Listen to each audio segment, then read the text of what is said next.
कि लोगों को मेरी मम्मी की आईडी मिल गई and my mom's ID was public और लोगों ने मेरी मम्मी की आईडी ढूंढ ली थी थ्रू माई फॉलोइंग और मम्मी की पोस्ट पे जाके लोगों ने बोला कि तुम्हारी बेटी रंडी है, ये सब किया है, ठीक है। और मेरी मम्मी नहीं है यार क्रिएटर, उन्हें आदत नहीं है ये सब पढ़ने की। मम्मी को बहुत ज्यादा ऐसे पैनिक हो गया होगा, तो जब से मम्मी ने ये सब पढ़ा है मम्मी की तबीयत बहुत ज्यादा खराब है। मम्मी का बीपी 180/120 है। हिपोक्रेसी की भी सीमा होती है। अपूर्वा की वीडियो को देखकर आपके मन में फेमिनिस्ट जाग गया हो कि अपूर्वा आपके साथ बहुत बुरा हुआ है, जस्टिस फॉर अपूर्वा, तो रुको भाई, कुछ टाइम दो, उसको एक्सपोज कर दूंगा, ठीक है। वो एक मैनिपुलेटिंग गर्ल है, वो लोगों को मैनिपुलेट करती है। उसने खुद अपनी वीडियोस में कई बार बोला है। मैं कुछ स्क्रीनशॉट्स आपको दिखाऊंगा, कुछ ऐसी वीडियो क्लिप्स आपको दिखाऊंगी, आपको पता लग जाएगी ये बंदी, ये लड़की क्या कर रही है, मैनिपुलेट कर रही है लोगों को, फेक आंसू दिखाकर लोगों को क्या कर रही है, चूतिया काट रही है। सिंपल भाषा में बोले तो, ठीक है। मतलब कि जैसे कि आप बोलते हैं ना कि एक बिल्ली 100 मुंह से खाकर हज को चली, चोर की दाढ़ी में तिनका, ये सारे जो मुहावरे इस लड़की के ऊपर सेट होते हैं भाई। तो एक एक करके बात करते, पहले आपको एक स्क्रीनशॉट दिखाता हूँ, पहले आप ये स्क्रीनशॉट देखो, ठीक है।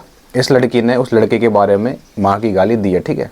और जो जिस चीज के ऊपर पंगा हुआ था समय रैना के शो में, उस लड़के के ऊपर भी इसने उसकी माँ को गाली दी है, तब जाके इतना बड़ा पंगा खड़ा हुआ है।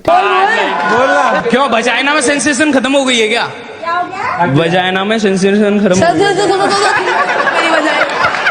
कभी वजाइना देखी है माँ से निकलने के बाद लवड़े?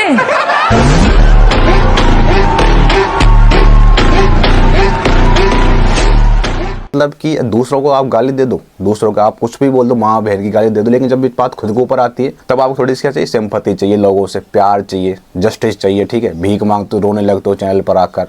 5.5-6 मिलियन व्यूज शायद कोई क्रॉस भी हो गए होंगे इस टाइम जब मैं वीडियो बना रहा हूँ, ठीक है। व्हाट्स इनसाइड में का डेड बॉडी साले कोहिनूर है, उधर वापस लेके जा रहे हैं घर अपने। बहुत ही बढ़िया, 10 on 10 जस्ट लाइक मी। मेरे को लग रहा होगा कि मैंने नशे किए हुए हैं, बट नहीं, मैंने बहुत ज्यादा पैसे छोड़े हैं इस लाइन पर, तो अपने को मैं उसको दिखाना चाहता हूँ। मैंने खोले ठेके, मेरे से पहले भी उतनी ठेके चल रहे थे, मेरी बात भी उतनी ठेके चलेंगे। मैं कोई नई किस्म की दारू नहीं पीती। जब भी मैं एक्साइट हो रही होती हूँ तो मेरी गांड फट जाती है एक्साइट होने में, क्योंकि जैसे ही मैं एक्साइट होती हूँ या मैं खुश होती हूँ तो यूनिवर्स कहता है मार चुप। अब सारे फेमिनिस्ट आ जाएंगे और बोलेंगे अपूर्वा भाई आपके साथ बहुत बुरा हुआ है, हमको नहीं पता था आपके साथ इतना गंदा हुआ, इतना बुरा हुआ। लोगों ने आपके पास यही कमेंट्स किए, ट्विटर पे लोग जस्टिस फॉर अपूर्वा लिख रहे हैं, ठीक है भाई। किस बात का भाई? एक्चुअली में क्या है ना, लड़के लोग मतलब सारे चूतिया होते हैं भाई। अगर कोई लड़की उनके सामने थोड़े बहुत आंसू भी दिखा देना, अगर गिरा भी नहीं आंसू, थोड़ा सा दिखा भी देना, वो भाई बह जाते हैं लड़के, भाई बह जाते, कसम से बह जाते हैं, उसकी बातों को 100% सच मानने लग जाते हैं, ठीक है। और उसने अपनी वीडियो में 1000 बार बोला कि मुझे पता है व्यूज कैसे आते हैं, मैं मैनिपुलेट करना जानती हूँ। इस लड़की की शक्ल को देखकर, इसके पूरे कंटेंट को देखो, क्या आपको लगता है कि ये लड़की क्या वो 100% रियल है? ठीक है, हाँ माना कि लोगों ने इनको गाली दी है, उस चीज़ के खिलाफ मैं भी हूँ, ऐसा नहीं करना चाहिए। लेकिन भाई जब आप दूसरे लोगों उनको गाली दोगे, इनके माँ बहन गाली दोगे, उनके साथ कुछ गलत बोलोगे, तो इतना हिम्मत रखो कि आपने सुना है ना कर्मा इज बैक, तो भाई ये कर्मा, ये सबको झेलना पड़ेगा, ठीक है। अगर मैं किसी को गाली दे रहा हूँ, मैं किसी के साथ बदतमीजी कर रहा हूँ, तो मुझे भी किसी ना किसी की तरह से रिटर्न वो चीज़ आएगी, और तब मेरे ऊपर वो रिटर्न चीज़ आएगी तो मुझे बहुत बुरा लगेगा भाई। मुझे लगेगा कि यार मेरे बारे में ऐसे क्यों बोल रहे हैं भाई, मेरी माँ के बारे में, मेरी बहन के बारे में, मेरे फादर के बारे में ऐसे क्यों बोल रहे हैं भाई। बोलेंगे लोग कि आपने भी तो बोला है भाई, सामने से पहले आपने भी तो वो कर दूंगी, वो कर दूंगी, वो कर दूंगी, वो कर दूंगी, तो ये भी तो आपने तो बोला है ना। तो भाई थोड़ा सा रखो, अगर आपने बोला है तो आपके पास भी वो चीज़ आएगी भाई, 100% आएगी, ठीक है। आज आपने बोला, कल आपके पास वो चीज़ रिटर्न वापस आई, कर्मा इज बैक होगा, ठीक है। अब आप चैनल पर आकर सबके सामने भाई मुझे सिंपैथी चाहिए, मुझे जस्टिस चाहिए, मेरे साथ बहुत ज़्यादा गलत हुआ है, मेरे पेरेंट्स के साथ ज़्यादा गलत हुआ है, नहीं भाई, उस लड़के के साथ गलत हुआ जो आपने स्टेज पर बोला है ना। और समय रैना के शो पर आपने, शायद मुझे पता नहीं उस गेमर का नाम पता है, उसकी वाइफ के सामने आपने उसकी बेइज्जती की है भाई। उस टाइप की लड़की लगती हूँ मैंने बोला ही नहीं भाई, मैं तो इतना ही संस्कारी लड़की हूँ मैं यार, सब संस्कारी है। पति परमेश्वर चाहिए मुझे, बताओ कहाँ से मिलेगा? 6 फुट 4 इंच भाई ये तो उसी पे डोरे मार रही है सीधे भाई, और नीचे से मिनिमम 6 इंच। और आशीष चंचलानी को देख लो, उसकी गर्लफ्रेंड के लिए वो इतना, मतलब कि भाई गर्लफ्रेंड को लेकर वो थोड़ा सा सीरियस था, उसको वो ब्रेकअप हो गया तो बंदे का ट्रॉमा होता है, आप उसका मजाक उड़ा रहे हो भाई। तब के बारे में ज़्यादा रंडी होना करती हूँ, फिर मैं आशीष भाई से मिली। मेरे ना 15 साल में 3 रिलेशन रहे, 3 साल में 15 नहीं, 100।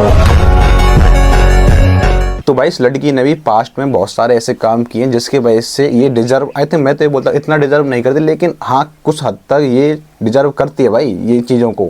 तभी तो बोलते हैं ना कि जब तक ठोकर नहीं लगेगी तब तक इंसान नहीं सुधरता भाई। अगर आपने पास्ट में कितनी इनकी मैं क्लिप्स दिखाऊंगा, अनसंड लोगों को गाली देना है, वो देना है, और फिर लास्ट में जब खुद को गाली पड़ती हैं, खुद घर वालों को गाली पड़ती हैं, तब भाई बहुत बुरा हो रहा है मेरे साथ। मतलब उनके माँ बाप नहीं है, उस जो लड़के को आपने गाली दी है उसकी माँ नहीं है, उसकी बहन नहीं है, और लोगों के माँ बाप नहीं है, आपके ही माँ बाप भाई। तो भाई ये चीज़ खेलना बंद करो, लोगों से इमोशनल खेलना बंद करो, ठीक है। आप सिंपैथी के नाम पर व्यूज़ ले रहे हो, कुछ नहीं। इसने बार बार बोला कि मैं मैनिपुलेट करती, लोगों को मैनिपुलेट करती, मुझे व्यूज़ लाना आता है, मुझे अच्छे से आता है। तो भाई ये व्यूज़ लेना ही है सिर्फ, और कुछ नहीं है भाई। तो जितने भी फेमिनिस्ट इस वीडियो को देख रहे हैं भाई, मैं आपसे बोल रहा हूँ, ठीक है। आप मतलब कि भाई आप खुद मैनिपुलेट हो रहे हो, ठीक है। आपके साथ ऐसा होता है कि आप 2 दिन पहले कुछ और हो दो, उसके बाद 30 दिन आपको थोड़े कोई लड़की आंसू दिखा देती है, या फिर थोड़ा सा आपको इमोशनल कर देती है, आप बस भाई बहुत बुरा हुआ है इस लड़की के साथ। अरे भाई अपने एक स्टैंड पर टेको भाई, किसी बात पर तो टेको भाई। 2 दिन पहले कुछ और 30 दिन कुछ, भाई ये नहीं भाई, ऐसा नहीं चलेगा यार। अब स्टैंड रखो कुछ ना कुछ तो, ठीक है। ये थोड़ा ना है कि लड़की अगर आपके सामने 2 पल के आंसू गिरा देगी या फिर 2 सेकंड के आंसू गिराएगी तो आप उसके फेवर में चले जाओगे, आप सारी बातों को भूल जाओगे, पिछले पास्ट में क्या किया क्या नहीं किया, ठीक है। हम लड़के हैं ना भाई, लड़कों के लिए कोई नहीं आता भाई, लड़कियों के लिए भाई आपके साथ बुरा हुआ जस्टिस चाहिए भाई। ऐसा नहीं होना चाहिए था, ऐसे कमेंट्स नहीं करने चाहिए थे। हाँ माना वो कमेंट्स बहुत ज़्यादा गंदे थे, ऐसा नहीं करना चाहिए था भाई, लेकिन कुछ एक्सट्रीम लेवल पर हो गए।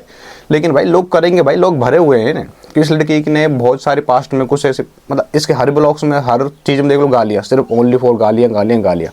इससे इसने गालियों को इतना नॉर्मलाइज कर दिया है कि भाई आजकल हर कोई लड़की आप देख लो, मतलब लड़कियां भी गाली दे रही है आजकल, नॉर्मल हो रहा, बहुत ज़्यादा नॉर्मल कर दिया है। क्योंकि पता क्या होता है, जब हम किसी को गाली देते हैं ना तो हमको वो चीज़ नॉर्मल लगती है क्योंकि हमने वो नॉर्मल की हुई है। लेकिन जब वो गाली हमारे ऊपर आती है ना तब हमको गुस्सा आ जाता है भाई, तब हमारा मूड खराब हो जाता है। तब हमको दिखता है मेरे साथ ऐसा क्यों हो रहा है, इसने मुझे गाली क्यों दी, क्योंकि वो हमने तो उसको गाली दी तो वो नॉर्मल है, लेकिन हमारे ऊपर जो गाली आई तो वो नॉर्मल नहीं है भाई। तो भाई जितने फेमिनिस्ट लोग इस वीडियो को देख रहे हैं ना, तो भाई मर्द बनो भाई, अपनी एक बात पर टिको यार। आज कहीं कल कहीं जितनी भी लड़कियां इस वीडियो को देख रही है उनसे कृपया रिक्वेस्ट है, आप इस लड़की को अपना आइडल ना माने, आप इसके पाथ पर ना चलें कि अगर ये ऐसा कर रही तो हम भी ऐसा करेंगे। जितना इंसान ऊपर उठता है ना उतना ही धड़ाम से नीचे गिरता है, उसके डबल नीचे जाता है, ठीक है। तो इसलिए आपसे रिक्वेस्ट है कि आप इसको अपना आइडल ना माने। द रेबल किड एक अपूर्वा लोगों को इमोशनली ब्लैकमेल करना या फिर मैनिपुलेट करना बंद करो भाई।